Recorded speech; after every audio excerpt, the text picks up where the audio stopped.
علی رسولہ الکریم اما بعد فاعوذ باللہ من الشیطان الرجیم بسم اللہ الرحمن الرحیم. اور آج ہم کوشش کریں گے کہ حدیث نمبر 7 کو مکمل کر لیں. بیسیکلی تو ہم نے حدیث تو مکمل کر لی تھی، مگر اس کے کچھ فائدے، اور امام بخاری نے اس حدیث کو اپنی کتاب میں کتنی جگہ پہ کہاں امام بخاری نے کیا کیا مسائل اس سے نکالے ہیں، ہمیں وہ ایکچولی آج غور کرنا ہے. تو میں ایسا کرتی ہوں کہ بس کوئکلی تھوڑا سا حدیث کو ہم ریویو کر لیتے ہیں کہ اس حدیث میں کیا ہم نے پڑھا تھا. تو دیکھیں، اس حدیث کو امام زہری نے اپنے 3 شاگردوں کو بیان کیا ہے. امام زہری سے 3 شاگردوں نے صالح ایک تو صالح ہے، ایک یونس ہے، اور ایک شعیب ہے. تو ہم نے یہ جو روایت پڑھی ہے وہ شعیب کی ہے، اور امام بخاری نے دوسری جگہوں پر ان 2 راویوں کی بھی ذکر کی ہے. اور طریقہ یہ ہے امام بخاری کا کہ جہاں ہر جگہ ایک نیا مسئلہ ثابت کرتے ہیں، اور پھر ہر دفعہ ضروری نہیں ہے کہ وہ پوری حدیث کو لائیں. وہ اس طرح کرتے ہیں کہ حدیث کا ٹکڑا تھوڑا سا لکھ دیتے ہیں. تو اس وجہ سے کبھی پوری حدیث لکھتے ہیں، کبھی پوری حدیث کو دہراتے ہیں، کبھی ایک ٹکڑا لکھتے ہیں. تو اس طرح سے یہ ہوتا ہے کہ ہمیں بعض اوقات ڈفرینٹ راویوں سے اگر تھوڑی ورڈنگ میں فرق ہوتا ہے تو وہ بھی ہمیں پتہ چل جاتا ہے. کیونکہ حدیث میں ایسا ہوتا ہے کہ جب آپ صلی اللہ علیہ وسلم بھی جب بتا رہے ہوتے تھے تو بہت سے لوگ سنتے تھے، اور جب بہت سے لوگ ان حدیث کو روایت کرتے تھے تو کوئی ایک بات کو زیادہ نوٹ کیونکہ ہر انسان کی ایک صلاحیت ہوتی ہے نا بات کو سننے کی. تو کسی نے ایک بات کو زیادہ تفصیل سے لکھا، کسی نے مختصر لکھا. لیکن حدیث کا جو ایک قانون یہ ہے کہ اس طرح سے حدیث جو ہے وہ پھر پوری کی پوری تمام، اگر اس ٹاپک کی تمام حدیثوں کو دیکھا جائے گا اور پھر اس پورے متن کو سمجھا جائے گا کہ یہاں پر یہ بات سب شامل ہے اس میں. تو امام بخاری کا بھی یہی طریقہ ہے کہ کہیں پر ایک جگہ پہ تھوڑا سا اگر کچھ کم بتایا تو کبھی کہیں پورا کر دیا. یہ سمجھنا ضروری ہے، کیونکہ ویسے اگر ہم دیکھیں، امام بخاری تو بہت بڑے امام تھے حدیثوں کے، لیکن ہم جب حدیث کو خود سے ہم بغیر سمجھے ہم حدیث کو ٹکڑے ٹکڑے نہیں کر سکتے. لیکن جس شخص کے پاس علم ہے وہ اس حدیث کے اس ٹکڑے کو جو ریلیونٹ ہے اس وقت بات میں اس کو بتا سکتا ہے. ٹھیک ہے، تو یہ طریقہ امام بخاری کا رہا ہے. اچھا، تو حدیث میں ہم نے کیا پڑھا؟ اس حدیث میں ہم نے یہ پڑھا کہ رسول اللہ صلی اللہ علیہ وسلم جب صلح حدیبیہ کیا قریش کے کافروں سے، مکہ کے کافروں سے، تو اس وقت یہ ایک صلح میں یہ بھی ٹرم تھی کہ 10 سال تک دونوں میں جنگ نہیں ہوگی، اور مسلمان فریلی جو چاہیں گے دوسرے لوگوں کو اپنے پیغام دے سکیں گے اپنے دین کا، اور اسی طرح مشرک جو ہے وہ فریلی اپنی تجارت وغیرہ جو کرنا ہوگا کریں گے دوسرے لوگوں سے، جو ان کے دونوں کو آزادی تھی. تو اس دوران میں ابو سفیان ایک قافلے کے ساتھ شام میں گیا تھا. بیت المقدس کا جو ایریا ہے وہاں پر، وہ شام ہی تھا، ایکچولی شام ہی کہلاتا ہے، وہ سارا شام میں شامل ہے. تو اس زمانے میں رسول اللہ صلی اللہ علیہ وسلم نے اس زمانے میں بہت سے حکومتوں میں جو آس پاس کی حکومتیں تھیں ان کو اپنے سفیر بھیجے تھے اور اسلام کی دعوت بھیجی تھی ان کے ساتھ. تو اس زمانے میں ہرقل جو تھا وہ اٹلی سے جا کر اپنے حمص میں رہتا تھا، حمص سے وہ گیا ہوا تھا بیت المقدس میں، اور بیت المقدس بھی اس کی حکومت کا حصہ تھا. ٹھیک ہے، اس کی حکومت جو تھی وہ شام اور اٹلی اور یہ سارے ایریا میں پھیلی ہوئی تھی. تو وہاں پر جب یہ سفیر اس کے پاس پہنچا، اور خود جو ہرقل تھا ہرقل جو ہے وہ اس کا لقب تھا، اس کا نام کچھ اور تھا، مگر یہ لقب اس نے اپنے لیے خود چوز کیا تھا. لیکن جو روم کے بادشاہ ہوتے تھے ان کا لقب جو تھا وہ قیصر ہوتا تھا. قیصر، قاف، دو نقطے والے قاف اور یا صاد را، قیصر. تو یہ قیصر کہلاتے تھے، اور ایران کے جو بادشاہ تھے وہ کسریٰ کہلاتے تھے. تو کسریٰ، وہ قیصر اور کسریٰ جو ہے وہ اس طرح سے پہچانے جاتے تھے، اور یہ دونوں سپر پاور تھے اس زمانے میں. تو بہرحال قیصر روم اس کو کہتے تھے. ٹھیک ہے. ہرقل نے جب آپ کا خط ملا تو اس نے اپنے لوگوں کو بھیج کے ابو سفیان کو اور ان کے ساتھ جو قافلے والے تھے ان کو بلا کے کچھ سوالات کیے. تو اس نے 10 سوال کیے، اور اس کا مقصد یہ تھا کہ وہ رسول اللہ صلی اللہ علیہ وسلم کی شخصیت کو پہچانے کہ یہ جو دعوت نامہ آیا ہے اسلام کا، تو یہ جن کی طرف سے آیا ہے کیا وہ واقعی میں سچے نبی ہیں یا نہیں. تو اس نے بڑے جچے تلے انداز میں بہت ہی سوچ سمجھ کر ایسے سوالات کیے، اور اس سوالات سے ہمیں بہت فائدہ بھی ہوتا ہے ہم کو بھی اس سے، کہ یہ ایک نان مسلم تھا، لیکن جو کہ اس نے پچھلے انبیاء کی تعلیمات اس نے حاصل کی تھی، تو اس کی سوچ کتنی سملر تھی، جس سے ہمیں یہ بھی پتہ چلا کہ اسلام کی دعوت، آپ صلی اللہ علیہ وسلم کا جو پیغام تھا جو مکی زندگی میں، چونکہ اس وقت شریعت کے باقی احکامات مدینہ میں آئے، جو ہمیں سارے طریقے بتائے گئے عبادات کے یہ وہ، لیکن جو بنیادی پیغام تھا مکہ کے دور میں وہ تھا توحید کے بارے میں، عقیدے کے بارے میں، اخلاقیات کے بارے میں. وہ ہرقل کی باتوں سے ہمیں لگا کہ وہ پہچانتا تھا، اس کے لیے کوئی یہ نیا میسج نہیں تھا. گویا تمام انبیاء کا جو بنیادی پیغام ہے توحید کا، عقیدے کا، اخلاقیات کا، وہ سب کا ایک ہی ہے. خدا صلی اللہ علیہ وسلم کی حدیث بھی ہے کہ ہم سب انبیاء کی مثال ایسی ہے جیسے اللہ بھائی ہوتے ہیں، کہ ہماری مائیں الگ ہے اور باپ ایک ہے. یعنی کہ سب انبیاء کا جو توحید کا پیغام ہے، جو اخلاقیات ہے، جو بندوں کے حقائق کے بارے میں ہے، وہ سب کا سب جو ہے وہ سیم ہے. مگر شریعت میں کچھ فرق ہے. جو شریعت کیا ہے وہ طریقہ ہے کہ کس طرح سے ہم عبادت کرتے ہیں، کس طرح سے ہم معاملات کرتے ہیں، اس میں جو طریقے ہمیں بتائے گئے اس میں فرق ہے. تو وہ اس طرح سے آپ صلی اللہ علیہ وسلم نے بھی بتایا، اور اسی وجہ سے ہرقل کی باتیں ہمارے لیے اہم ہے سمجھنے کے لیے کہ یہ جو یہود اور نصارہ تھے اس وقت، خاص طور سے، آج کل تو ان کا دین بالکل بھول چکے ہیں یہ لوگ، لیکن اس زمانے میں ان کے پاس ایٹ لیسٹ جو بنیادی تعلیمات تھی دین کی وہ موجود تھی، اور وہ بالکل اسلام سے ملتی جلتی تھی، اور اسی وجہ سے ان کو کوئی مشکل نہیں تھی آپ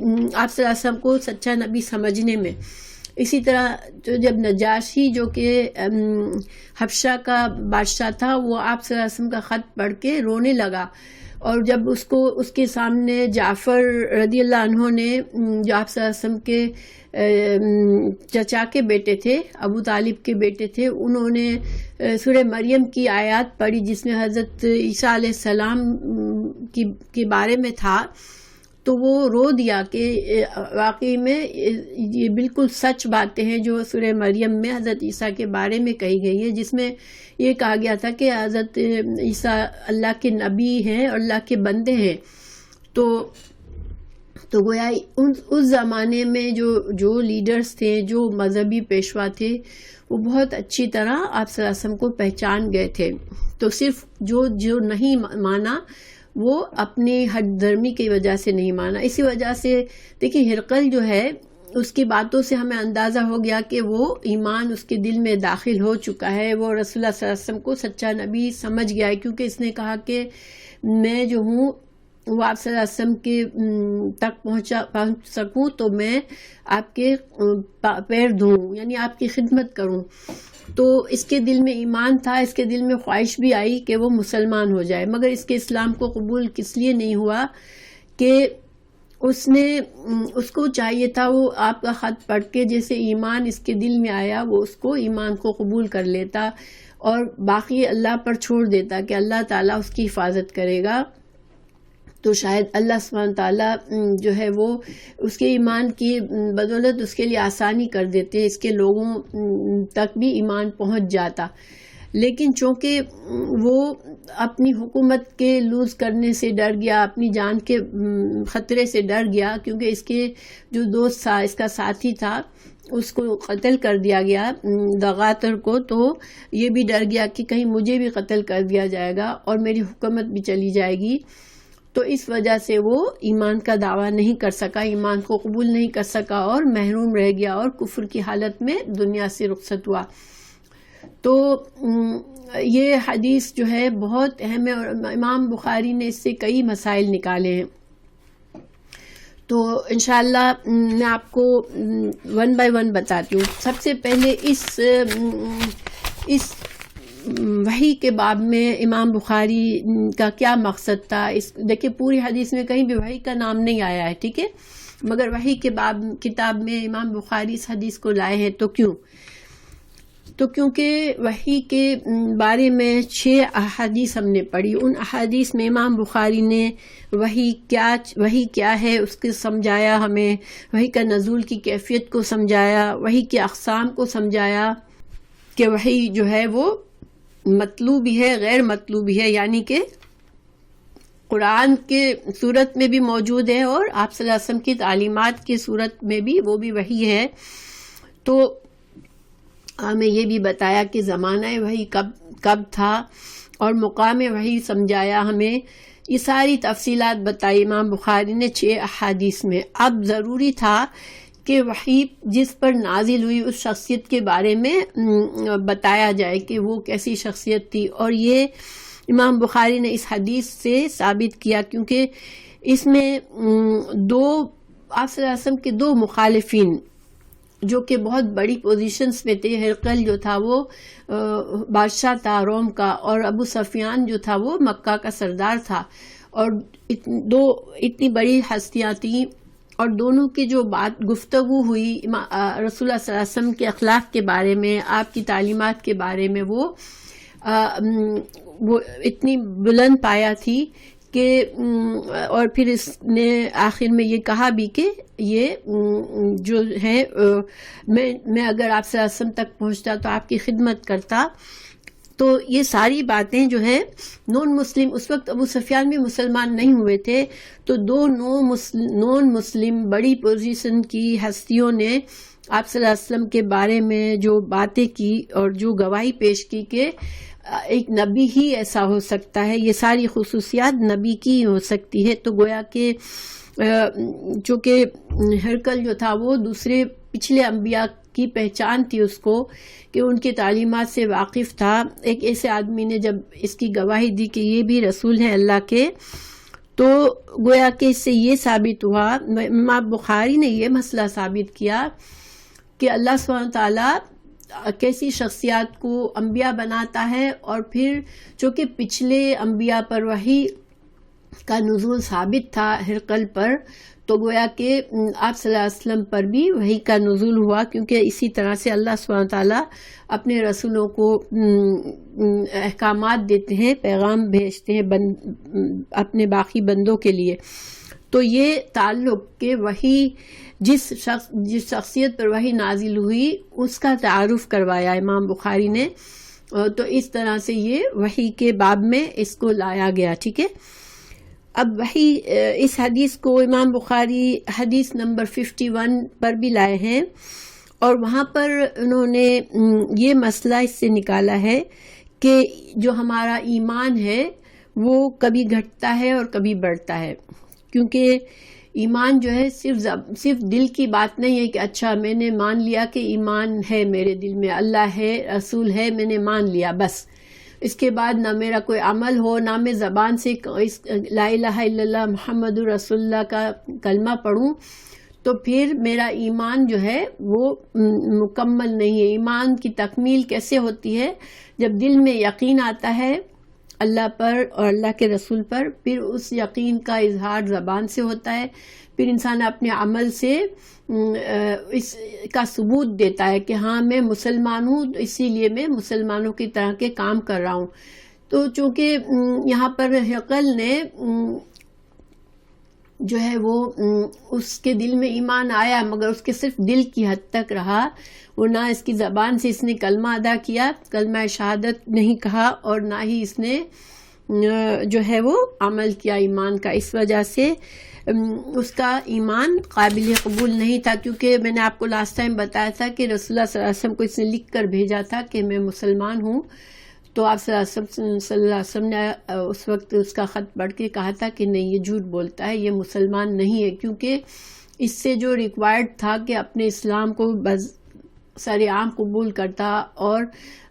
اس سے اس کے جو فالوورز ہیں، اس کے رعایا ہے، اس کو بھی اس تک میسج پہنچتا کہ یہ اللہ کے نبی سچے نبی ہیں۔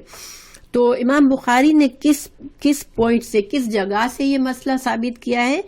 جب اس نے پوچھا، ہرقل نے پوچھا ابو سفیان سے، اَیَزِیدُونَ ام يَنْقُصُونَ، کہ ہرقل نے کہا کہ میں نے تم سے پوچھا کہ کیا آپ صلی اللہ علیہ وسلم کے پیروکار زیادہ بڑھ رہے ہیں یا کم ہو رہے ہیں؟ ابو سفیان نے کہا کہ وہ زیادہ ہو رہے ہیں، فَذَكَرْتَ أَنَّهُمْ يَزِيدُونَ،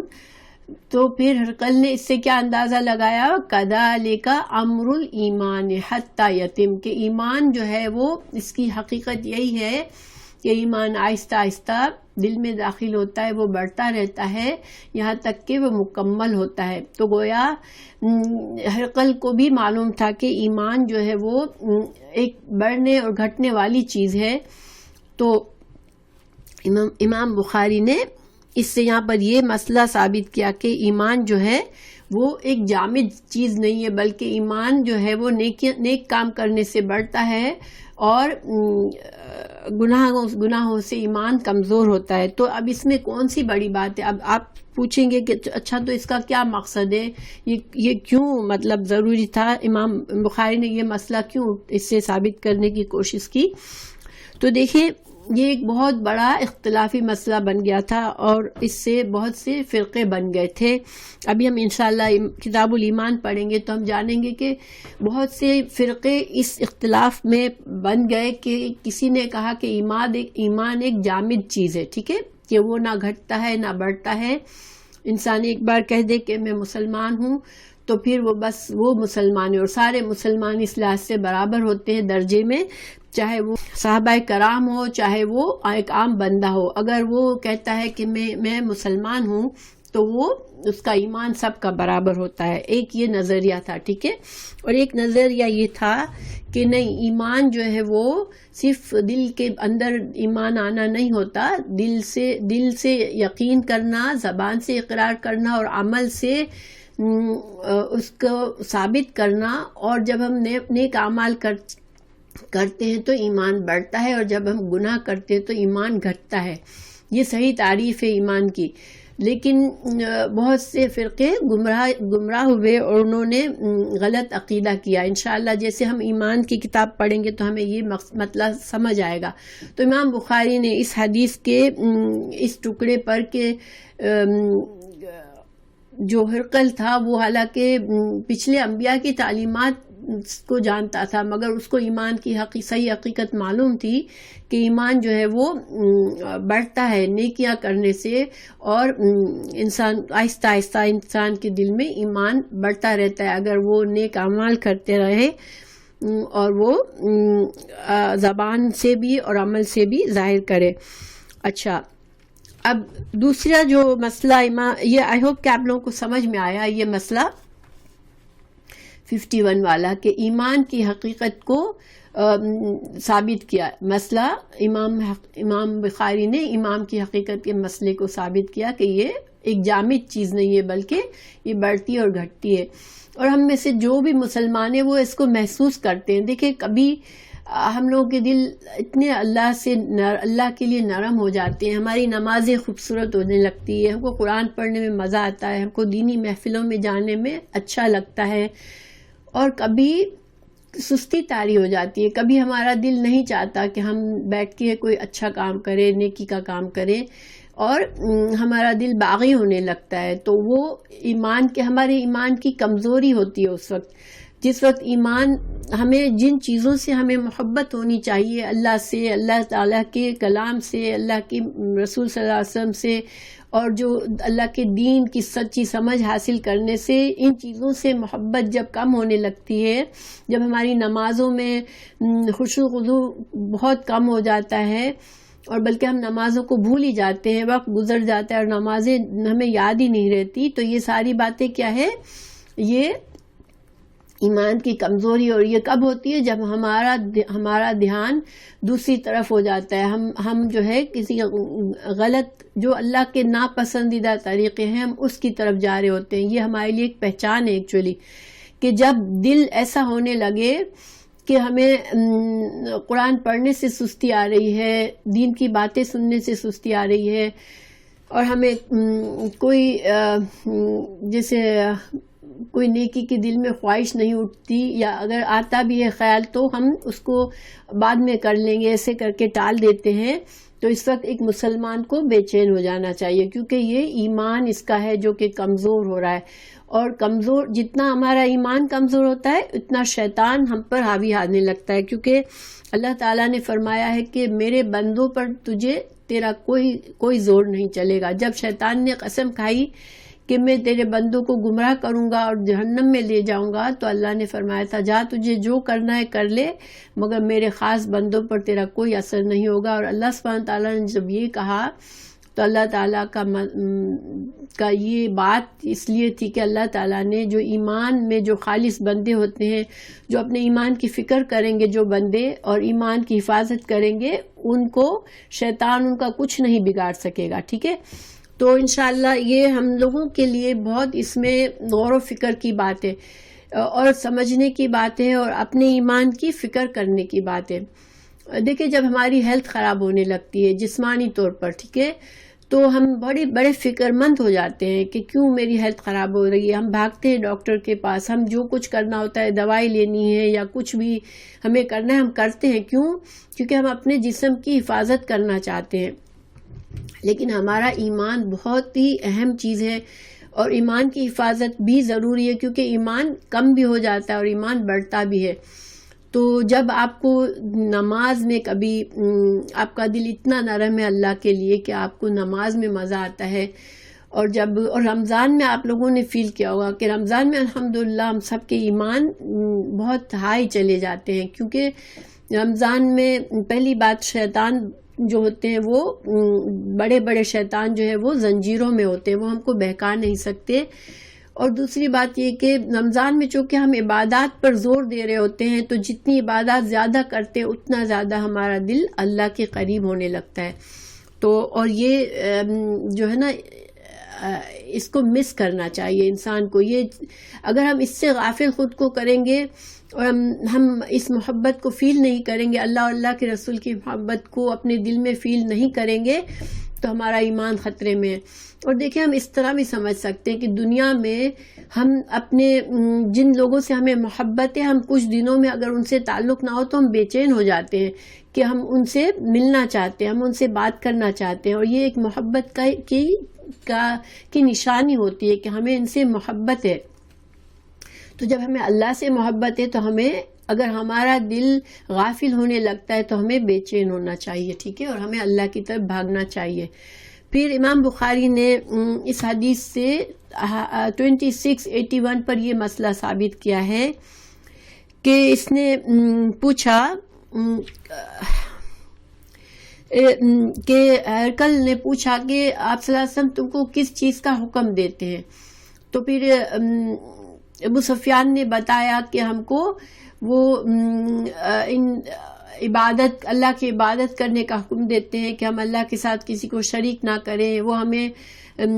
بتوں سے روکتے ہیں, وہ ہمیں نماز کا حکم دیتے ہیں, ہمیں سچ بولنے کا حکم دیتے ہیں, ہم کو عفت یعنی کہ پرہیزگاری کا حکم دیتے ہیں. تو یہ ساری باتیں جو ہیں امام بخاری نے اس سے کیا مسئلہ ثابت کیا اور یہ جو ہے نا حدیث، یہ ٹکڑا ہم نے جو پڑھا ہے یہ کس کا ہے؟ شعیب کا ہے، ٹھیک ہے. لیکن آپ کو پتہ ہے کہ ایک اور دو اور بھی راوی ہیں جنہوں نے اس کو بیان کیا ہے. تو جو صالح بن کیسان کی روایت ہے وہ اس میں ہے، میں آپ کو بتاتی ہوں، ٹھیک ہے. اس میں ایک ٹکڑا زیادہ ہے جس کے بنا پر امام بخاری نے یہ باب قائم کیا ہے. دیکھیں یہ جو ٹکڑا ہے نا، یہ ہماری جس حدیث کو ہم نے پڑھا اس میں نہیں ہے، ٹھیک ہے. اس میں ہے کہ یامرکم بالصلاۃ والصدق والعفاف والوفاء بالعہد. یہ ٹکڑا نہیں ہے ہم نے پڑھا کہ عہد کو پورا کرنا اور اداء الامانات، اور امانات کو، جو بھی امانت ہمارے سپرد ہو اس کو پورا کرنا اور وعدوں کو پورا کرنے کا حکم دیتا ہے. یہ دو باتیں شعیب رحم اللہ کی جو روایت ہے اس میں نہیں ہے. تو جیسا میں نے پہلے آپ کو شروع میں بتایا کہ امام بخاری کبھی کہیں پوری حدیث لکھتے ہیں، کبھی کہیں اس کا ٹکڑا لکھتے ہیں. تو بہرحال ان دو باتوں کے بنا پر امام بخاری نے حدیث نمبر 2681 میں یہ باب قائم کیا، یہ مسئلہ ثابت کیا کہ عہد پورا کرنا جو ہے، وعدہ پورا کرنا جو ہے وہ ایمان کا حصہ ہے. اور آپ صلی اللہ علیہ وسلم نے اپنی امت کو بھی وعدہ جب کرو تو وعدے کو وفا کرنے کا حکم دیا ہے، ٹھیک ہے. تو یہ مسئلہ یہ ثابت کیا کہ جب آپ صلی اللہ علیہ وسلم کی تعلیمات کو بیان کیا گیا تو ان تعلیمات میں آپ صلی اللہ علیہ وسلم نے وعدہ پورا کرنے کا حکم دیا ہے ہمیں. تو گیا وعدہ پورا کرنا اسلام کا حصہ ہے، ٹھیک ہے. اگر ہم مومن ہیں تو ہم کسی کو جھوٹا وعدہ نہ کریں، اور اگر وعدہ کر لیں تو اس کو پورا کرنے کی پوری کوشش کریں. تو امام بخاری نے یہ مسئلہ ثابت کیا کہ مسلمان کے لیے وعدہ پورا کرنا جو ہے وہ اس کے ایمان کا حصہ ہے. پھر حدیث نمبر 2804، ٹھیک ہے، 2804، اس میں امام بخاری نے یہ بہت اہم مسئلہ یہاں پر ثابت کیا ہے. تو اس میں جو ہے سوال تھا کہ ہرقل نے پوچھا تھا کہ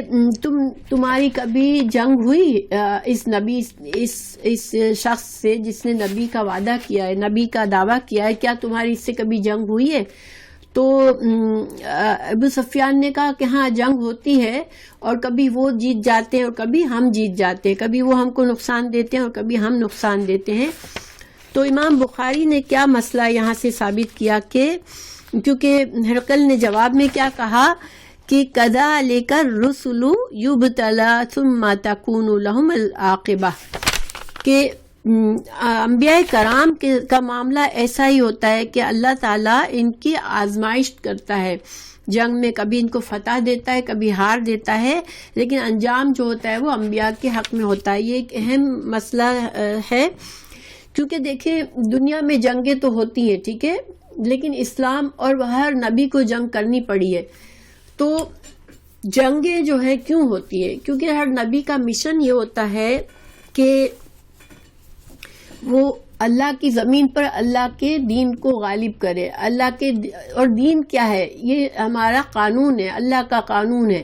تو دیکھیں جس طرح ہر ملک کا ایک قانون ہوتا ہے، اس طرح یہ دنیا اللہ کی زمین ہے، اس پر اللہ کا قانون، اللہ چاہتا ہے کہ اللہ کا قانون نافذ ہو اور اس کے بندوں کے حقوق کی حفاظت ہو، کیونکہ بغیر قانون کے بندوں کے حقوق کی حفاظت نہیں ہو سکتے. تو انبیاء کو اللہ تعالیٰ اس لیے بھیجتا ہے کہ کوئی دنیا میں طاقتور بن کے اتنا طاقت نہ بنا لے اپنی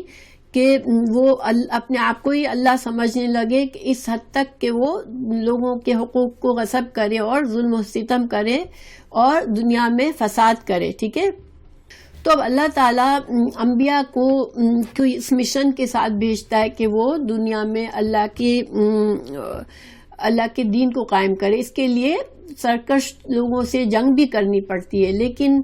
پھر اس جنگ کا مقصد چونکہ مومنوں کو بھی یاد دلانا ہے. تو امام بخاری نے مسلمانوں کے لیے مسئلہ یہاں یہ ثابت کیا کہ مسلمان کبھی بھی اپنی غرض سے نہیں لڑتا کہ ملک حاصل کرنے کے لیے، دولت حاصل کرنے کے لیے، قوت حاصل کرنے کے لیے نہیں لڑتا، وہ صرف اللہ کے دین کے لیے لڑتا ہے. تو جب مسلمانوں میں کمزوری ہوتی ہے اور وہ لڑتے ہیں تو دین کی کمزوری، ایمان کی کمزوری ہوتی ہے اور وہ اپنے مقاصد کے لیے لڑتے ہیں، دنیا کے مقاصد کے لیے لڑتے ہیں، تو پھر اللہ تعالیٰ پھر ان کو ہار دیتا ہے. وہ پھر دشمن ان پر غالب ہو جاتا ہے، کیونکہ مسلمانوں کی نیت میں اخلاص نہیں ہوتا. جب تو اللہ تعالیٰ چاہتا ہے کہ مسلمان اس خالص نیت سے جہاد کرے کہ صرف اللہ کا کلمہ بلند کرنے کے لیے، اور جب ان کو اللہ غلبہ دے تو وہ مسلمانوں کے خادم بن کر ان کی خدمت کرے، ان کو اللہ سے جوڑے، ان کے لیے اللہ کے دین کو اسٹیبلش کرے. یہ مقصد ہوتا ہے غلبہ کا. تو اسی وجہ سے اللہ تعالیٰ کبھی ہار دیتا ہے، کیونکہ یہ مسلمانوں کا امتحان ہوتا ہے. جب مسلمانوں کے اندر خود ذاتی طور پر کمزوری ہوتی ہے تو اللہ تعالیٰ ان پر دوسری قوموں کو غالب کر دیتا ہے. ٹھیک ہے، جیسے ہمارے پاس رسول اللہ صلی اللہ علیہ وسلم کے وقت میں، ہاں بالکل ماشاءاللہ، دیکھیں ہمارے رسول اللہ صلی اللہ علیہ وسلم کے وقت میں جنگ بدر میں اللہ تعالیٰ نے، مسلمان بہت چھوٹی تعداد میں تھے تو لیکن اللہ تعالیٰ نے ان کو غلبہ دیا اور لوگ حیران رہ گئے کہ اتنی سی فورس نے اتنے بڑے لشکر کو اس بری طرح سے ہرایا تھا. لیکن جنگ احد میں مسلمانوں کو ہار ہوئی تھی، کیونکہ اس وقت مسلمانوں میں بہت سے لوگ ایسے تھے جو ان کا ایمان کمزور تھا، اور اللہ تعالیٰ نے ان کو ہلایا اور آزمایا، اور جب ان کو نقصان ہوا، جب وہ ان کی اللہ نے اصلاح فرمائی اور وہ بہتر مسلمان بن گئے، اور بہتر آئندہ پھر ان کو اللہ تعالیٰ نے پھر غلبہ دیا بعد میں جب ان کی اصلاح ہو گئی. تو یہ اللہ کا طریقہ ہے. تو مسئلہ یہ ثابت ہوا کہ مسلمان جب خود اپنے اندر سے ایمان کم ہوگا اور صرف ان کی جنگیں دنیاوی مقاصد کے لیے ہوگی تو اللہ ان کو غلبہ نہیں دے گا، کیونکہ اللہ ایسے لوگوں کو غلبہ دینا چاہتا ہے جو تقویٰ کا ہائی لیول ہو، جن کا کہ وہ جب غلبہ ملے تو وہ اپنی خواہشات کے پورا کرنے میں نہ بزی ہو جائے، بلکہ اللہ کے بندوں کو اللہ سے جوڑے اور دنیا میں انصاف قائم کرے اور کمزوروں کے حقوق کی حفاظت کرے اور لوگوں کو اللہ کے دین کی تعلیمات دے. اس میں یہ بات واضح ہوئی ہے ٹکڑا، لیکن دیکھیں یہاں پر قال لہو، میں اردو میں پڑھتی ہوں تاکہ سب کو آسانی ہو. تو تم سے پوچھا تھا، ہرقل نے کہا ابو سفیان سے کہ میں نے تم سے پوچھا تھا کہ نبی کریم کے ساتھ تمہاری لڑائیوں کا کیا انجام رہتا ہے، تو تم نے بتایا کہ لڑائی ڈول کی طرح ہوتی ہے، کبھی ادھر، یعنی کبھی لڑائی کا انجام ہمارے حق میں ہوتا ہے اور کبھی ان کے حق میں ہوتا ہے. انبیاء کا بھی یہی حال ہوتا ہے کہ ان کی آزمائش ہوتی رہتی ہے. یہ ٹکڑا، یہ جواب ہرقل نے دیا تھا کہ اصل میں انبیاء کا یہی حال ہوتا ہے کہ ان کی آزمائش ہوتی رہتی ہے، کبھی فتح اور کبھی ہار سے، لیکن انجام انہی کے حق میں ہوتا ہے. تو اس ٹکڑے سے یہ مسئلہ امام بخاری نے بہت اہم مسئلہ ثابت کیا کہ مسلمانوں کو جب بھی جنگ کریں تو صرف اسی صورت میں جنگ کرنا جائز ہے جب وہ اللہ کے دین کو سربلند کرنا چاہتے ہیں. کسی اور مقصد سے اگر جنگ کرتے ہیں تو پھر اللہ کا جو وعدہ ہے کہ اللہ مسلمانوں کو غالب کرے گا، پھر وہ وعدہ نہیں آتا، کیونکہ وہ وعدہ اس کنڈیشن پہ کہ مسلمان کا مقصد جنگ کا اللہ کے دین کو سربلند کرنا ہو اور دنیا سے فتنہ اور فساد اور ظلم کو ختم کرنا ہو. تو آج دیکھیں، اگر ہم دیکھیں آج کے حالات، اگر ہم غور کریں، آج مسلمان بہت پست ہیں دنیا میں. تو کیوں پست ہیں؟ ہم تو اللہ کے ماننے والے، پھر کیوں دوسرے لوگ اتنا ظلم و ستم کر رہے ہیں مسلمانوں پر؟ کیونکہ آج ہم مسلمان جو ہیں وہ ہم اللہ کے مرضی کے مطابق نہیں چل رہے. ہم اپنی مرضی پہ، ہر انسان اپنے نفس پرستی میں مصروف ہے اور ہمیں وہ ہمارا دل میں خود اپنا ہی ایمان سچا نہیں ہے تو ہم دوسروں پر کہاں سے سکھائیں گے دوسروں کو؟ اگر ہم خود اللہ کے طریقے پر خود چلیں گے صحیح طرح سے، تبھی تو ہمیں فکر ہوگی کہ ہم دوسروں کو بھی سکھائیں اور ان کو بھی اللہ کے طریقے پہ لائے. لیکن اگر ہم خود اپنی نفس پرستی میں مصروف ہیں تو پھر اللہ ہمیں کیسے غلبہ دے گا؟ کیونکہ غلبہ پا کر تو انسان اور بگڑ جاتا ہے اور اپنے نفس کی طرف چلا جاتا ہے. غلبہ بھی ایک امتحان ہوتا ہے کہ تم غلبہ پا کر تم نے کیا کیا. تو دیکھیں خلاصہ یہ کہ اسلام کا مقصد کیا ہے کہ اللہ کی عبادت اور توحید قائم ہو دنیا میں، یعنی کہ اللہ کا حق ادا کیا جائے اور مساوات انسانی کو فروغ دیا جائے، یعنی کہ بندوں کے حقوق کی حفاظت کی جائے، یہ نہ کہ طاقتور کمزور کو دبا رہا ہے. تو بس یہ ایک مقصد ہے جس کی وجہ سے مسلمان کو جنگ کرنی چاہیے. اللہ تعالیٰ آج ہم لوگوں کی مدد کرے، اسلام مسلمانوں کی مدد کرے کہ اگر ہم اپنے آپ کو نہیں سدھاریں گے تو پھر ہمارے حالات نہیں سدھریں گے، کیونکہ اللہ کا وعدہ ہے کہ جو قوم اپنے حالات سدھارتی، اپنے آپ کو سدھارتی ہے، اللہ اس کے حالات کو سدھارتا ہے. تو آج ہمیں بہت ضرورت ہے کہ ہم اپنے آپ کو سدھاریں انشاءاللہ. پھر اگلا مسئلہ جو ہے امام بخاری نے یہ ثابت کیا یہاں پر حدیث 5980 میں، ٹھیک ہے، اور یہ ہے کہ آپ صلی اللہ علیہ وسلم کن چیزوں کا حکم دیتے ہیں، آپ صلی اللہ علیہ وسلم کا کیا میسج ہے، کن باتوں کا تم کو حکم دیتے ہیں. تو جو جواب دیا ابو سفیان نے وہ ساری اچھی باتیں، اچھے اخلاق کی باتیں کہ نماز پڑھنا اور سچی بات کرنا، وعدوں کو پورا کرنا، پرہیزگاری کرنا، یہ سارے اچھے اخلاق ہیں. تو امام بخاری نے اس سے یہ مسئلہ ثابت کیا حدیث نمبر 5980 میں کہ اسلام اچھے اخلاق اور اللہ اور بندوں کے حقوق کی حفاظت سکھاتا ہے. ٹھیک ہے، یہ مسئلہ ثابت کیا کہ اسلام کا مقصد صرف یہی ہے کہ ہم اچھے اخلاق اپنائیں اور ہم اللہ اور بندوں کے حقوق کی حفاظت کرنا سیکھیں. ٹھیک ہے، تو یہ مسئلہ ثابت کیا یہاں پر. پھر آگے ہے 6260 میں جو ہے امام بخاری یہاں پر کیوں لائے ہیں کہ دیکھیں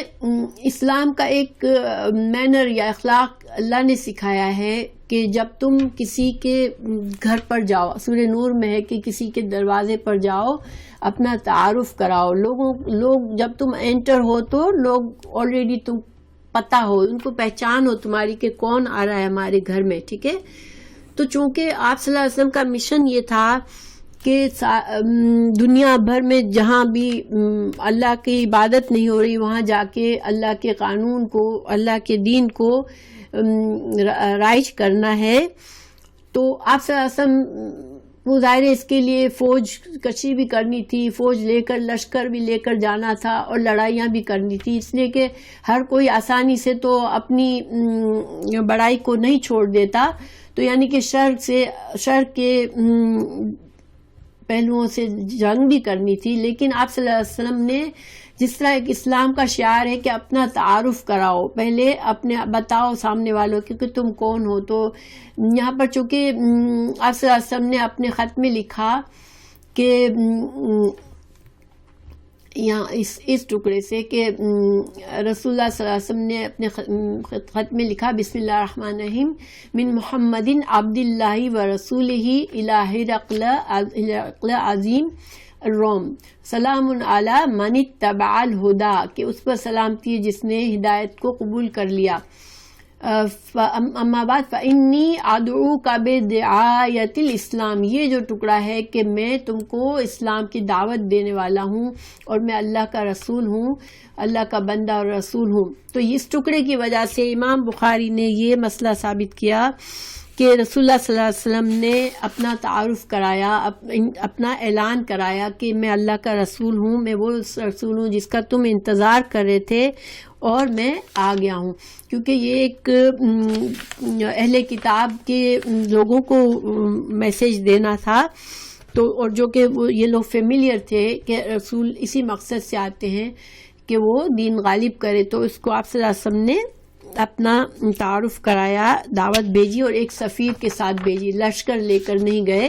اس کے بتانے کے لیے، کیونکہ لشکر جب جاتا ہے اس کا مطلب ہے کہ وہ لڑنے کے لیے آیا ہے. لیکن آپ صلی اللہ علیہ وسلم نے اپنے سفیر کے ذریعے انٹروڈکشن کرایا اپنا. تو کتاب الاستئذان میں 62-60 میں امام بخاری نے یہ مسئلہ ثابت کیا ہے. اور سبحان اللہ دیکھو کہ حیرت ہوتی ہے امام بخاری نے کتنی باریکیوں سے مسائل نکالے ہیں کہ ہم اگر 10 بار بھی پڑھیں اس حدیث کو تو ہمارے ذہن میں یہ مسئلہ تو کبھی خود سے نہیں آتا. ٹھیک ہے, یہ ان کا علم تھا اور ان کی گہری سوچ تھی کہ وہ ماشاءاللہ انہوں نے اتنی ڈیپ گہرائی میں جا جا کے مسائل نکالے جس سے کہ دوسرے علماء بھی حیران رہ جاتے ہیں کہ امام بخاری نے کتنے اس سے مسائل نکالے ہیں. 2978 جو ہے کتاب الجہاد میں ریکارڈ کی ہے امام بخاری نے, اور وہاں پر یہ جو ہرقل نے کہا کہ ابی قبشہ کے بیٹے کا تو رعب عیسائی بادشاہ کے دل میں, عیسائیوں کے بادشاہ کے دل میں ابی قبشہ کے بیٹے کا رعب پڑ گیا اور ان کا معاملہ تو چل نکلا. تو یہاں پر اس نے یہ رسول اللہ صلی اللہ علیہ وسلم کا مطلب تھا اس کا کہ رسول اللہ صلی اللہ علیہ وسلم سے ڈر گیا یہ. ٹھیک ہے, یا بادشاہ جو ہے وہ انہ یخافہ ملک بنی اسفر کے, بنی اسفر کا بادشاہ یعنی کہ عیسائیوں کا نصارہ کا بادشاہ جو ہے وہ آپ صلی اللہ علیہ وسلم سے ڈر گیا. تو اس پر امام بخاری نے یہ مسئلہ ثابت کیا ہے کہ رسول اللہ صلی اللہ علیہ وسلم کی ایک حدیث ہے کہ مجھے 1 مہینے کی رات سے اللہ نے میرے دشمن کے دل میں میرا رعب ڈال کے میری مدد فرمائی ہے. ٹھیک ہے, اور سورہ آل عمران میں بھی اللہ تعالیٰ نے 151 میں وعدہ کیا اللہ کے رسول صلی اللہ علیہ وسلم سے کہ سنلقی فی قلوب الذین کفروا الرعب, کہ ہم قریب ان لوگوں کے دلوں میں رعب ڈال دیں گے جنہوں نے کفر کیا ہے. تو یہ ایک آپ صلی اللہ علیہ وسلم کا ایک خاصہ تھا جو دوسرے انبیاء کو نہیں ملا تھا کہ آپ صلی اللہ علیہ وسلم ابھی 1 مہینے کی مسافت پر ہوتے تھے اور آپ کا دشمن آپ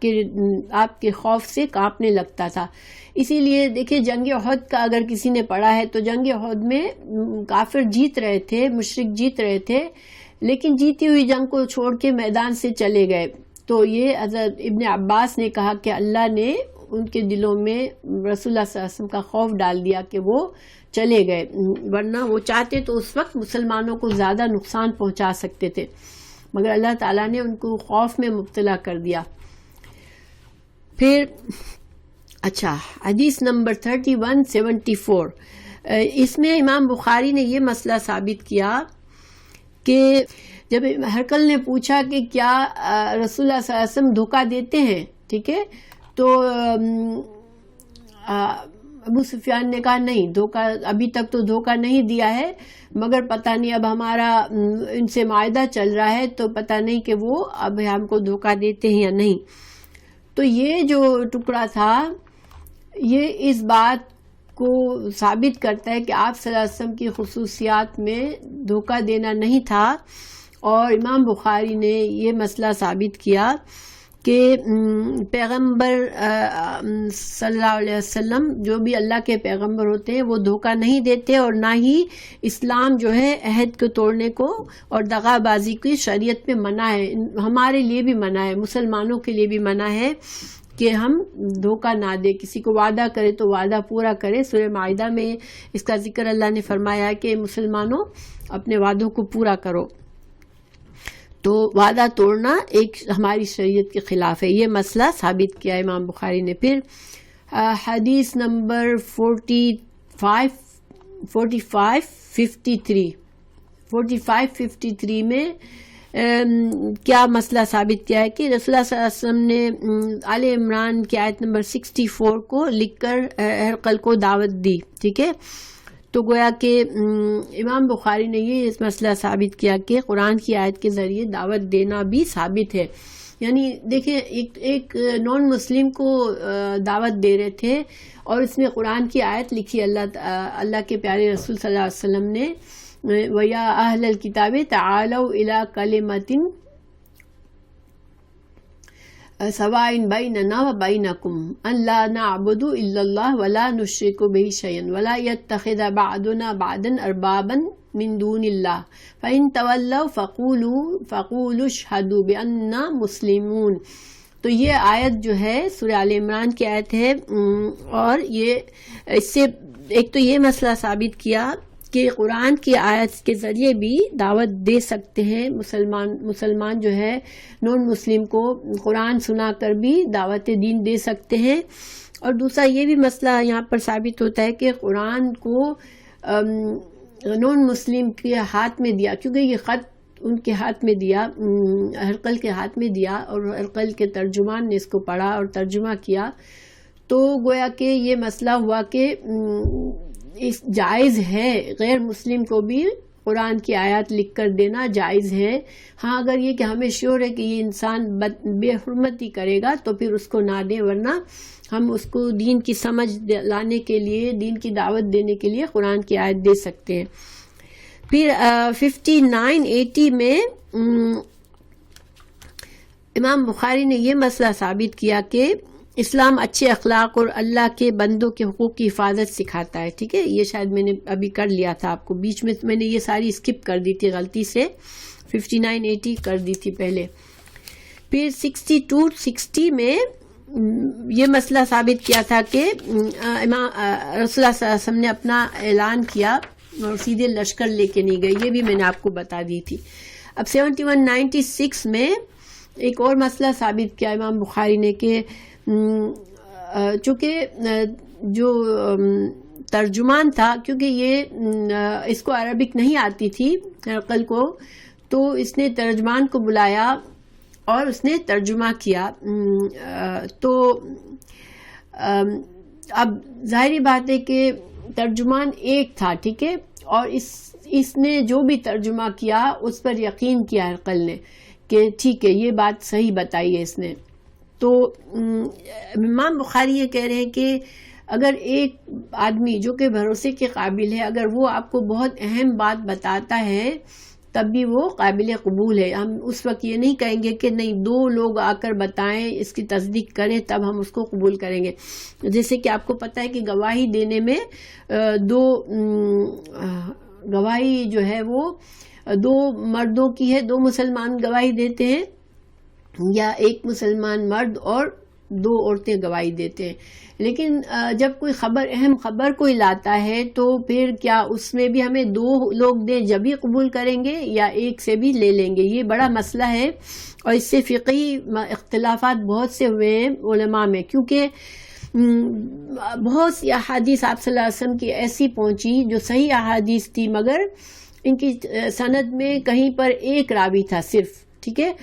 اور اس راوی نے آگے بیان کیا. تو اب سوال یہ پیدا ہوتا ہے کہ سند میں کہیں سے صرف ایک ہی آدمی ہے، ٹھیک ہے، تو پھر کیا وہ حدیث قابل قبول ہے یا نہیں ہے؟ تو اس اختلاف کی وجہ سے بہت سے فقہی مسائل ہوئے کہ چونکہ ایک مسئلہ اس حدیث سے ثابت ہو رہا ہے جس میں صرف ایک آدمی، ایک راوی ہے. تو اب اگر کوئی امام اپنا فقہی امام جو ہے وہ اس مسئلے کی دلیل اس حدیث کو چھوڑ کر کہیں اور سے لے گا تو پھر شاید اس کی جو فقہی مسئلہ جو اس نے ثابت کیا وہ صحیح نہ ہو، کیونکہ اگر صحیح حدیث میں مسئلہ واضح طور پر ثابت ہو رہا ہے لیکن وہ اس حدیث کو نہیں لیتا اور کہیں اور کسی اور آیت اور کسی اور حدیث سے انڈائریکٹ وے میں وہ غور و فکر کر کے کہیں سے مسئلہ ثابت کرتا ہے، تو وہ مسئلہ اس کا پھر ہو سکتا ہے کہ وہ صحیح مسئلہ نہ ثابت کرے اور وہ صحیح فقہی رولنگ نہ ہو. تو اس وجہ سے یہ ایک اہم پوائنٹ ہے، ٹھیک ہے. بعض اوقات ہمیں علم نہیں ہوتا تو ہم سوچتے ہیں کہ اس میں کون سی بڑی بات ہے کہ ایک ترجمان کی بات مان لی تو ہمیں امام بخاری نے کیوں اس سے یہ مسئلہ بنایا. تو کیونکہ امام بخاری یہ ساری چیزیں دیکھ رہے تھے اپنے زمانے میں کہ کچھ جو فقہی مسائل نکالتے ہیں کچھ امام، تو کچھ وہ ان حدیثوں کو قبول نہیں کرتے جس کی سند میں صرف ایک ہی راوی ہے، تو وہ اس کے مقابلے میں کہیں اور کسی اور حدیث کو دلیل بناتے ہیں جس میں وہ مسئلہ واضح طور پر ثابت نہیں ہوتا. تو اس اختلاف کی وجہ سے امام بخاری یہ بتانا چاہ رہے ہیں کہ ان کا اپنا موقف یہ ہے کہ وہ اگر ایک آدمی بھی اگر صحیح خبر دیتا ہے، بڑی اہم خبر دیتا ہے، مگر وہ آدمی قابل قبول ہے، اس کے بارے میں ہمیں پتہ ہے کہ یہ ایک ثقہ پرسن ہے، ثقہ ہے، سچ بولنے والا ہے، ثقہ راوی ہے تو ہم اس کی حدیث کو قبول کریں گے. ٹھیک ہے, یہ مسئلہ ثابت کیا. اور دیکھیں کبھی کبھی ہمیں حیران ہوتے ہیں نا کہ امام جیسے موسٹلی تو ہم 4 اماموں کے بارے میں زیادہ جانتے ہیں, حالانکہ بہت سے امام نکلے, بہت سے فقیہ نکلے,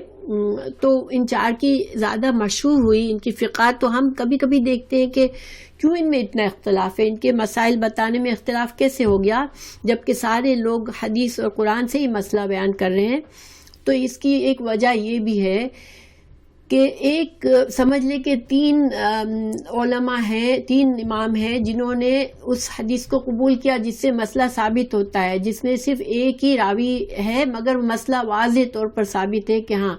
یہ کام کرنا چاہیے اور کس طرح کرنا چاہیے. لیکن جس امام کا یہ قاعدہ ہے کہ میں اس حدیث کو قبول نہیں کروں گا, ترجیح نہیں دوں گا جس میں ایک راوی کہیں سے ایک راوی رہ گیا ہے, اس کو میں نہیں صحیح مانوں گا یا اسٹرانگ نہیں مانوں گا, پھر اس نے کسی اور طرح سے اس مسئلے کا حل ڈھونڈا, غور و فکر کیا, دائیں بائیں سے معاملات حل کیے, تو اس کا پھر مسئلہ ڈفرینٹ ہو گیا. ٹھیک ہے, اس وجہ سے اختلافات ہوتے ہیں. اسی لیے اللہ تعالیٰ نے ہمیں کیا فرمایا قرآن میں کہ تم اولو الامر کی, سورہ نساء کی آیت نمبر 59 میں, کہ تم اولو الامر کی بات مانو, تمہارے جو مذہبی پیشوا ہیں, تمہارے جو امام ہیں, تمہارے جو بڑے ہیں, ان کی بات مانو. ٹھیک ہے, لیکن اگر جہاں اختلاف ہو تو پھر اللہ اور اللہ کے رسول کی طرف پلٹو. ٹھیک ہے, اور اس سے کیا مطلب ہوا کہ جہاں اختلاف ہے تو پھر ہم کوشش کیا کریں کہ ہم جانیں کہ قرآن اور حدیث میں کہیں اور صحیح دلیل موجود ہے جو ہمارے اس مسئلے کا حل ثابت کرتی ہے. کیا کوئی اور امام ہے جس نے, ہم پھر سارے امام کی دیکھیں گے کہ کس نے اپنی جو مسئلہ ثابت کیا وہ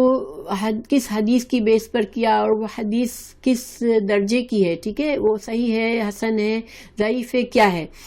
تو مگر اس کے لیے تھوڑا سا علم چاہیے ہوتا ہے, اور انشاءاللہ ہم یہ جو بخاری پڑھیں گے تو ہمیں یہ سمجھ آنے لگے گی, ہمارے اندر یہ اجتہاد پیدا ہونے لگے گا انشاءاللہ. کیونکہ امام بخاری کی کتاب کے بارے میں لوگ کہتے ہیں کہ یہ لوگوں کو اجتہاد یعنی کہ مجتہد بنتا ہے. انسان اگر اس کو اچھی طرح سیکھتا ہے تو مجتہد بنتا ہے, یعنی کہ اس کو جب مختلف مسائل میں اختلاف نظر آتا ہے تو اللہ تعالیٰ کے فضل سے اس کو اتنا علم آتا ہے کہ وہ صحیح مسئلہ ڈھونڈ سکے کہ کہاں سے مجھے صحیح جواب ملے گا اس بات کا. تو اس وجہ سے اللہ سبحانہ تعالیٰ نے بھی ہمیں یہی کہا ہے کہ دین میں اختلاف تو ضروری ہے. ظاہری بات ہے کہ مخلص انسان سے بھی کبھی نہ کبھی کمزوری ہو جاتی ہے, کبھی غلطی ہو جاتی ہے, تو اختلاف تو ہونا ضروری ہے. لیکن جب اختلاف ہو تو اس کو دور کیسے کریں کہ ہم اللہ کی کتاب کی طرف پلٹیں, اللہ کے رسول صلی اللہ علیہ وسلم کی صحیح احادیث کی طرف پلٹیں. تو آج اگر ہماری امت میں اتنے اختلافات ہیں تو اس لیے کہ ہر انسان اپنے بات پر اڑا ہوا ہے. نہیں, میں نے یہی سیکھا ہے, میرے امام سے مجھے یہی پتہ چلا ہے. تو یہ طریقہ, ہمیں اس طریقے پر اڑنا نہیں چاہیے, چاہے ہم کسی کی بھی مان رہے ہو, کسی کی بھی فقہ پر چل رہے ہوں. ہمیں اگر ایک امام کی بات زیادہ سمجھ میں آتی ہے تو ہم اس کی چل رہے ہیں, تو اس میں کوئی حرج نہیں ہے. لیکن جہاں اختلافی مسئلہ ہے اور بعض مسائل میں ہمارے لیے بہت ضروری ہوتا ہے کہ ہم علم حاصل کریں, وہ اہم مسائل ہوتے ہیں, تو اس میں پھر انسان ضد میں نہ پڑا رہے کہ نہیں میں اپنے امام کی بات سے نہیں ہٹ سکتی. ٹھیک ہے, تو یہ بہت ہی اہم بات ہے. اور فصیحہ آپ نے کہا کہ ضعیف سے کنسیڈر کر سکتے ہیں. دیکھیں, ضعیف صحیح حدیث کے اگر ہمارے پاس موجود ہے تو کبھی بھی ضعیف حدیث کو نہیں لیں گے. ضعیف احادیث سے اہم مسائل اگر ثابت کیے گئے ہیں تو بہتر ہے کہ ہم ان کو نہ لیں, کیونکہ ضعیف کے کئی ڈگریز ہوتی ہیں. کچھ ضعیف صرف اس لیے ضعیف ہوتی ہے کہ راوی تھوڑا سا کمزور حافظے کا ہوتا ہے, تو اس کی وہ حدیث جو ہے وہ اس پر لکھ دیا جاتا ہے کہ یہ ضعیف ہے. لیکن کسی اور مضبوط حافظے والے نے بھی وہ حدیث بیان کی ہوتی ہے, اور جس سے پتہ چل جاتا ہے کہ یہ ضعیف حدیث ہے مگر یہ دوسری امام سے ثابت ہو گیا ہے کہ یہ ضعیف حدیث صحیح حدیث ہے یہ. تو اس حالات میں ضعیف حدیث لی جاتی ہے. لیکن اس کے لیے ظاہری بات ہے کہ جو فقہی جو جو علماء ہیں، ظاہر عام لوگ تو اتنا علم نہیں رکھتے ہوتے، مگر جو لوگ دین سکھانے والے ہیں، جو اپنے آپ کو اس پوزیشن میں سمجھتے ہیں کہ وہ لوگوں کو دین سکھائے اللہ کا، ان کو چاہیے کہ اگر کوئی مسئلہ ضعیف حدیث سے ثابت ہو رہا ہے تو وہ پوری انویسٹیگیشن کریں، ٹھیک ہے، پھر لوگوں کو آگے بات بڑھائیں. کیونکہ اس طرح اگر ہم غلط بات کو آگے بڑھاتے چلے جائیں گے جسٹ بیکاز ہمارے ٹیچر نے، ہم نے یہ بات سکھائی تھی ہم کو، تو پھر ہم غلط بات کو کبھی بھی صحیح نہیں کر سکیں گے. اسی لیے دیکھیے، میں جب کر رہی ہوتی ہوں، اس بات کو بتا رہی ہوتی ہوں، تو جب کہیں ایسی بات ہوتی ہے جس میں اختلاف ہے تو آپ یقین کریں کہ میں بہت سی کتابوں میں جاتی ہوں، اور مجھے کافی وقت لگتا ہے مجھے، لیکن میری کوشش یہ ہوتی ہے کہ پھر میں وہ بات آپ کو بتاؤں جو مجھے ثابت ہے. جو بات مجھ سے ثابت نہیں ہوتی، مجھے لگتا ہے کہ اس میں شک ہو سکتا ہے، یہ ضعیف حدیث سے ثابت شدہ بات ہے، تو پھر میں اس بات کو بتانے سے گریز کرتی ہوں. اور انشاءاللہ یہی طریقہ ہمارے لیے احتیاط کا پہلو ہے کہ ہم جس بات میں ہمیں پتہ چل جائے، شک ہو جائے کہ اس میں یہ اوتھینٹک بات نہیں ہے، تو بہتر ہے کہ ہم اس پر عمل نہ کریں اور ہم انتظار کریں جب تک ہمیں صحیح بات نہ پتہ چل جائے. انشاءاللہ دیکھیں، اللہ تعالیٰ ہماری غلطیوں کو معاف کرنے والا ہے، ٹھیک ہے. یہ نہیں ہے کہ اللہ تعالیٰ ایک مخلص مسلمان کو بس تاک کر بیٹھا ہے اللہ تعالیٰ کہ بس میں اس کو پکڑوں جہاں غلطی کرے. نہیں، اللہ تعالیٰ بہت مغفرت فرمانے والی ذات ہے اللہ کی، اور یہ ہمارے لیے اللہ کی رحمت ہے. لیکن ہمیں اللہ تعالیٰ نے ساتھ ہی ساتھ یہ تعلیم بھی دی ہے کہ دین کا علم سیکھو. ایک جس حد تک تمہاری قرآن اور حدیث کا علم پراپر جب تک ہر مسلمان نہیں سیکھے گا، جب تک یہ ہماری فرقہ واریت اور ہمارے اختلافات نہیں ختم ہوں گے، تو ہم ظاہر ہم گھر میں بیٹھے ہوئے لوگ ہیں، ہماری اتنی ریسورسز نہیں ہیں، ہمارے پاس اتنا وقت نہیں ہے، ہمارے پاس اتنی ذمہ داریاں ہیں. تب بھی اپنی وسعت کے لحاظ سے، اپنی جتنی حد تک ہمارے اندر وسعت ہے، ہم بہترین کوشش کر کے اس دین کو سیکھیں، تاکہ انشاءاللہ ہم آگے ہم سے جو کوئی سیکھے گا وہ انشاءاللہ صحیح سیکھے گا. اور ہمارا مقصد بھی یہ ہے، اللہ تعالیٰ نے ہر انسان پر ذمہ داری ڈالی ہے کہ تمہارے اندر میں جو لوگ ہیں تم ان کے دین کی فکر کرو، ٹھیک ہے. شوہر پر ضروری ہے کہ وہ اپنی بیوی بچوں کے دین کی فکر کرے، ماں پر فرض ہے کہ وہ اپنے بچوں کی فکر کرے. اسی طرح ہمارے امام، مسجد کے اماموں پر فرض ہے کہ وہ مسجد میں آنے والوں کی اصلاح کرتا رہے، ان کو صحیح دین سکھائے. تو ہر انسان پر کسی نہ کسی حد تک ذمہ داری ہے، اور ہمیں چاہیے کہ ہم اپنی پوری کوشش کریں اپنی ذمہ داری پوری کرنے کی انشاءاللہ. تو اب اگلا مسئلہ جو ہے یہ ہے 7541 میں یہ امام بخاری نے مسئلہ ثابت کیا کہ ترجمہ کیا جا سکتا ہے، آسمانی کتابوں کا، اللہ کی آیات کا ترجمہ دوسری زبان میں کیا جا سکتا ہے. تو کیونکہ آپ صلی اللہ علیہ وسلم نے جب عربی میں خط لکھا، آپ جانتے تھے، آپ صلی اللہ علیہ وسلم کو معلوم تھا کہ میں ایک نون عرب کو خط لکھ رہا ہوں، اس کو عربی نہیں آ رہی ہے، اور اس کو ترجمہ کرے گا جبھی بات سمجھ آئے گی. لیکن آپ صلی اللہ علیہ وسلم نے قرآن کی آیت اس کو لکھ کے بھیجی. گویا آپ صلی اللہ علیہ وسلم جانتے تھے کہ قرآن کی آیت کا ترجمہ کیا جائے گا دوسری زبان میں. لیکن اس سے امام بخاری نے یہ ثابت کیا کہ ہم قرآن کا ترجمہ کیا جا سکتا ہے، اور جن لوگوں کے لیے عربی سمجھنا مشکل ہے وہ ترجمے سے فائدہ اٹھا سکتے ہیں، ٹھیک ہے. ورنہ دیکھیں، اللہ کی کتاب ہے، کوئی کہے کہ لو اللہ کی کلام کا ہم کیسے ترجمہ کریں، تو یہ تو پھر کسی کے لیے مشکل ہو جاتا نا کہ قرآن. آج ہم ماشاءاللہ ترجمہ پڑھ کے بہت کچھ سیکھتے ہیں،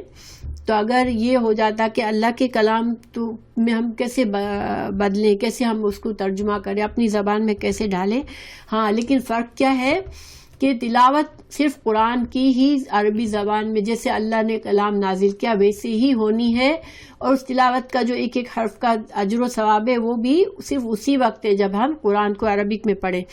لیکن ترجمہ انسان کے سیکھنے کی پرپس کے لیے ترجمہ تفسیر اس سے جائز ہے اور یہ کیا جا سکتا ہے. تو یہ مسئلہ ثابت کیا امام بخاری نے. دیکھیں ہم لوگ بہت سی چھوٹی چھوٹی باتیں سمجھتے ہیں، ہم کہتے ہیں کہ کیا اس میں کیوں مسئلہ ثابت کرنے کی ضرورت تھی، لیکن علماء ہر بات کو جیسے اتنی کین نظر سے دیکھتے ہیں اور ہر بات کے ایک ایک کونے سے دین کو نکالتے ہیں، دین کی سمجھ کو نکالتے ہیں تاکہ ہمارا فائدہ ہو۔ اگر اللہ ایسے بندے نہ پیدا کرتا تو 1400 سال کے بعد ہمارے پاس جو علم آتا وہ بالکل کٹ چھٹ کے کچھ بھی نہیں رہا ہوتا کہ ہم پھر دین سیکھ ہی نہ سکتے۔ تو یہ تو اللہ تعالیٰ کی رحمت اور فضل ہے کہ اللہ تعالیٰ نے ایسے بندے پیدا کیے اور ان کو ایسی سمجھ دی کہ جو اس طرح سے فائدہ نکالے۔ یہ ماشاءاللہ ہمارے پورے ہو گئے۔ امام بخاری نے اس حدیث کو جہاں جہاں بھی لکھا ہے میں نے آپ لوگوں کے سامنے پیش کر دیا، اور اس سے باٹم لائن یہ ہے کہ ہمیں امام بخاری کی پتہ نہیں آپ لوگوں کو سمجھ آ رہی ہے کہ کتنی اللہ نے ان کو سمجھ گہری دی تھی، اور ان کی کتاب انشاءاللہ اگر ہم پڑھیں گے تو ہمارے اندر اللہ نے چاہا تو کتنی سمجھ آئے گی۔ اللہ تعالیٰ ہمیں توفیق دے کہ ہم اس کو پوری گہرائی سے سمجھنے کی کوشش کریں۔ کہ امام بخاری نے اس حدیث پر خاتمہ کیا۔ اب اگلی کتاب الایمان ہے، تو اس میں چونکہ ہرقل نے ایمان کی حقیقت بتائی کہ ایمان ایسا ہوتا ہے کہ جب اس کی یہ بڑھتا ہے گھٹتا ہے، اور اس کی جو حلاوت انسان کے اندر جب آ جاتی ہے تو پھر وہ انسان اس ایمان کو چھوڑنا نہیں چاہتا، اس کی مٹھاس اگر اس کے دل میں اتر جائے تو اس کو چھوڑنا نہیں چاہتا۔ تو گویا کہ ایمان کی حقیقت کو ایک نان مسلم نے ظاہر کیا، جو اس کے تو امام بخاری اب انشاءاللہ ایمان پر بات ختم ہوئی ہے تو ایمان کی حقیقت کا ذکر اس میں ہوا ہے اس حدیث میں، تو اب آگے جو ہے وہ ایمان کی کتاب شروع کریں گے۔ جس طرح اللہ تعالیٰ نے قرآن کی صورتوں کو ایک دوسرے سے جوڑا ہے، تو امام بخاری نے اپنی کتاب کو اس طریقے سے کرنے کی کوشش کی ہے کہ ہر کتاب کی آخری حدیث میں اشارہ دیا ہے اگلی کتاب کے مسائل کا۔ تو سبحان اللہ، یہ بھی بہت گہرا پوائنٹ ہے۔